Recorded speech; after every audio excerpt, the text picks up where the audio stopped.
comes to mind when you think of a minimalist home?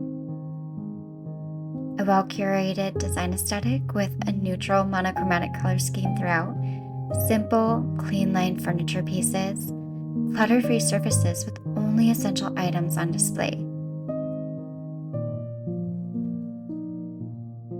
My home doesn't reflect the typical minimalist home. I have large, mismatched furniture pieces I've collected through the different seasons of my life, many of them being handed down from different family members that I've repurposed and make use of, with very few matching. But it reduces waste and saves me so much time and money by appreciating what I already have.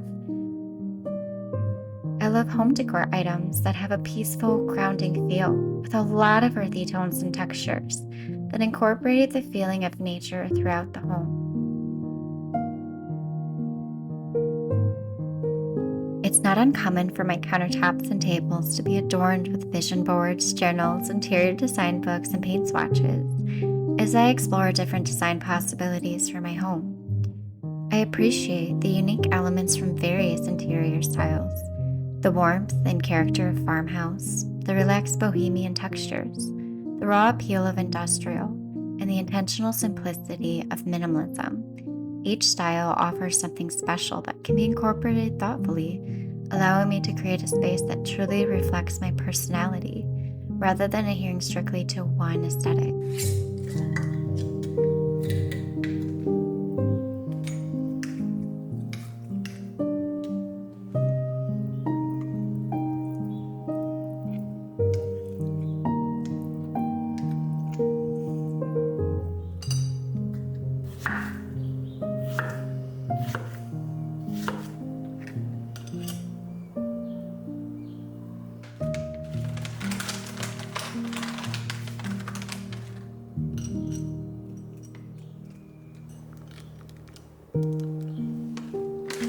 One of my favorite features of this old 140-year-old farmhouse is the wooden wraparound porch off of the living room. It creates an extended living space outdoors surrounded by songbirds and the presence of several flowering trees that give off sweet aroma during the early spring months, inviting bees and butterflies to visit.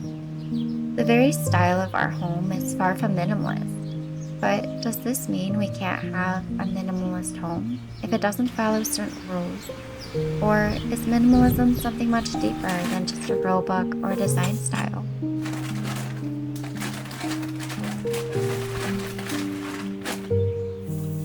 We moved into this house a few years ago, and I was so excited to start decorating it and making it into a home, which to me meant filling it with home decor items, furniture, gadgets, and appliances that promised to make my life easier, and of course, plenty of toys for the kids.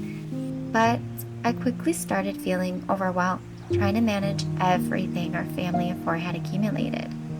Instead of enjoying our home, I felt consumed with unnecessary busyness and distraction, all fighting for my time and energy.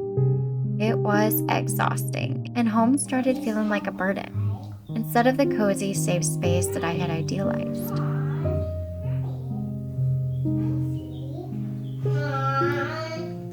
This made me realize that home isn't defined by how many things we can fill it with, but rather how it makes us feel. Home should be a safe space where we can just be and enjoy our hobbies, our families, and our time alone. Oh, pretty.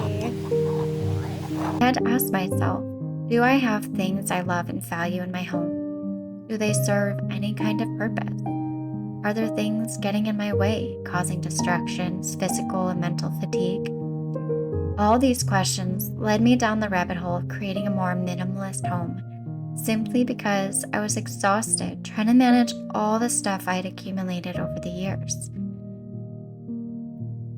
This didn't mean getting rid of everything I value and starting over, but rather asking myself, who am I right now? And what are my needs in this season of my life?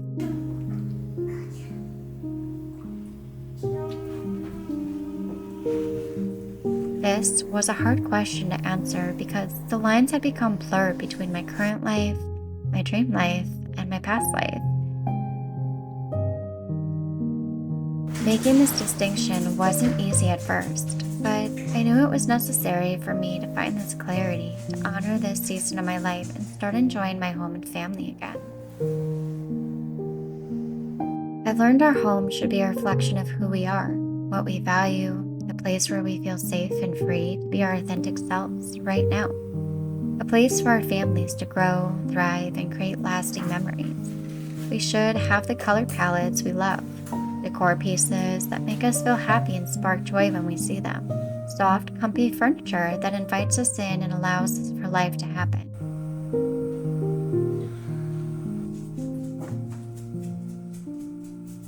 To me, the very core of minimalism isn't a Pinterest-worthy home following strict rules and design elements, getting rid of everything and starting fresh.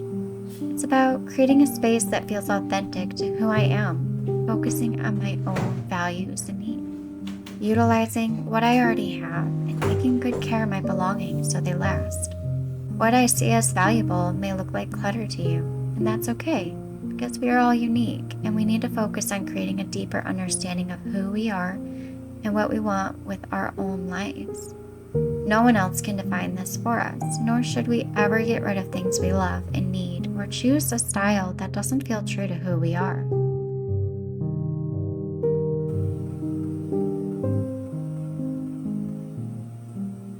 I've learned that when we start removing the excess clutter from our lives, we start realizing what our true priorities are, and this is reflected in what we intentionally choose to keep and what we need to let go of. When we start being intentional with who and what we surround ourselves with, everything else just starts falling into place. We start creating a space that welcomes calmness, creativity, love, joy, and freedom, where we can grow and evolve as the seasons of our lives change.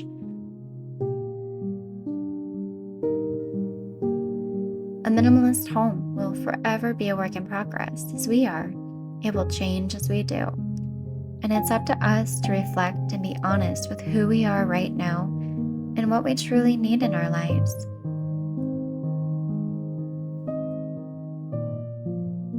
I hope you're able to create a home that feels true and authentic to who you are, no matter the design aesthetics and items you define as valuable. Something that I've seen a lot over the years when it comes to a minimalist home.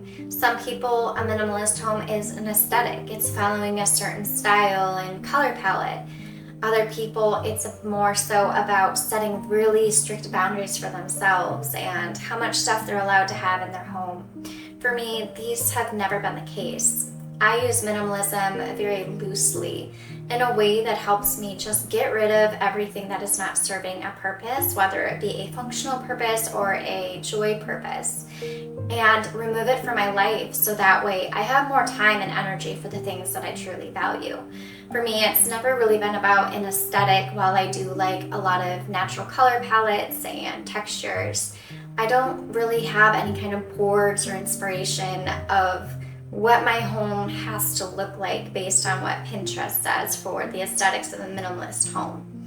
I want it to feel like me, furniture and pieces that are new and also things that I've inherited from my family, things that have been handed down and tell a story, and filling in the gaps with pieces of furniture that are affordable for a young family to purchase.